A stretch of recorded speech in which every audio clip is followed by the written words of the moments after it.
राधे राधे मेरे प्यारे दोस्तों। आशा करती हूँ आप सब स्वस्थ और मस्त होंगे और अपने अपने काम में व्यस्त होंगे। आज मैं अपनी कहानी जिसका शीर्षक है एक बेबस पिता, उसका दूसरा भाग लेकर आपके सामने आ गई हूँ। और अगर यह कहानी आप सबको अच्छी लगती है तो लाइक और सब्सक्राइब ज़रूर करिए। वो कहते हैं कि बापू तुम क्यों रो रहे हो, क्यों इतना परेशान हो। उसकी बेटी बोलती है कि बताओ क्या परेशानी है। तो वो कहता है बेटा तुम लोग नहीं समझोगे। बेटी उसकी कहती है नहीं बापू एक बार आप बता के तो देखो। तो वह सारी बातें अपनी बेटी से कहता है। तो उसकी बेटी कहती है कोई बात नहीं बापू, अभी तक पैसे नहीं थे तब भी तो हम लोग जी रहे थे ना, हम लोग आगे भी जी लेंगे और हम लोगों के पास हमारे हाथ पैर सलामत हैं, हम लोग मेहनत मजदूरी करके अपना जीवन यापन कर लेंगे, आप मत परेशान हो बापू। तो उसकी बापू को भी ये बात समझ में आती है। वह भी कहता है कि बिटिया तुम सही कह रही हो, अभी मेरे पैर हाथ सलामत हैं, मैं कहीं भी मेहनत मजदूरी कर सकता हूँ। फिर सभी लोग घर वापस चले आते हैं और वह एक दुकान पर काम करने लगता है।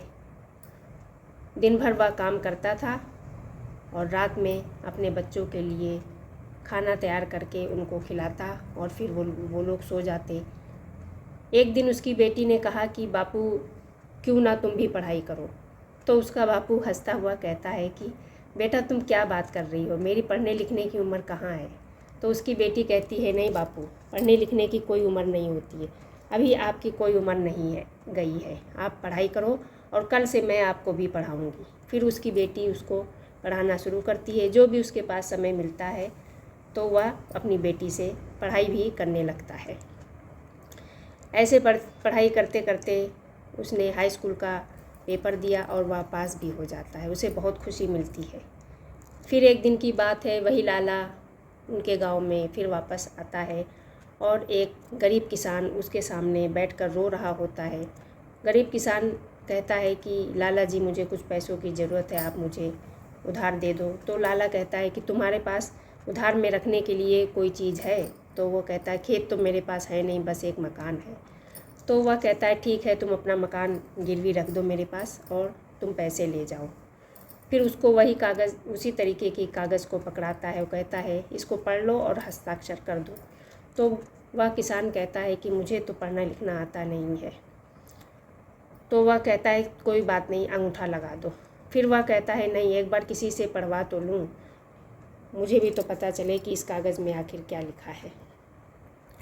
फिर वह राजेश को आवाज़ देता है। राजेश उधर से गुजर रहा होता है, उसको वह आवाज़ देता है और राजेश आता है तो लाला और कालू मिलकर दोनों हंसने लगते हैं। कहते ये राजेश अब तुमको बताएगा कि इस कागज़ में क्या लिखा हुआ है। तो वह कहता है क्यों नहीं। फिर वह कागज़ को पढ़ता है और कहता है कि इसमें तो लिखा है कि तुम अपने मकान को बेच रहे हो।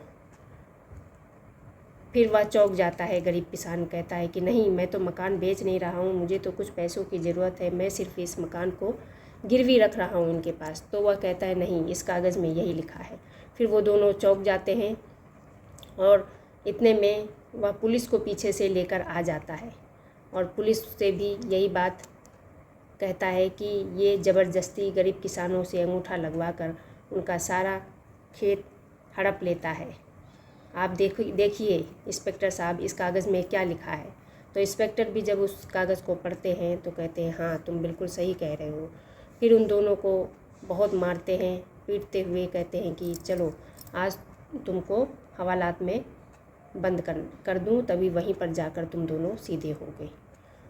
और वह गरीब किसान उसका बहुत धन्यवाद कहता है राजेश आज तुम नहीं होते तो आज मैं भी तुम्हारी तरह इनकी जाल में फंस जाता। तो उससे कहता है राजेश कि इसीलिए कहा जाता है कि पढ़ाई लिखाई बहुत ज़रूरी है और हम गरीब किसान अनपढ़ गंवार होते हैं, इसी वजह से ये लाला ज़मींदार हम सबका फ़ायदा उठा लेते हैं। वह उसके अपने कागज़ को भी उस बैग से निकालता है और फाड़ देता है और हंसते हंसते दोनों खुशी खुशी अपने अपने घर चले जाते हैं। और कहानी दोस्तों यहीं पर समाप्त हो जाती है। तो आप सब कमेंट करके ज़रूर बताइएगा कि मेरी यह छोटी सी कहानी आप सबको कैसी लगी। और अगर मेरी कहानी आप सबको अच्छी लगती है तो प्लीज़ लाइक कमेंट शेयर ज़रूर करिए। फिर मिलूँगी आपसे एक नई कहानी के साथ। तब तक आप अपना ख्याल रखिए। आप सभी को जय श्री राधे कृष्णा।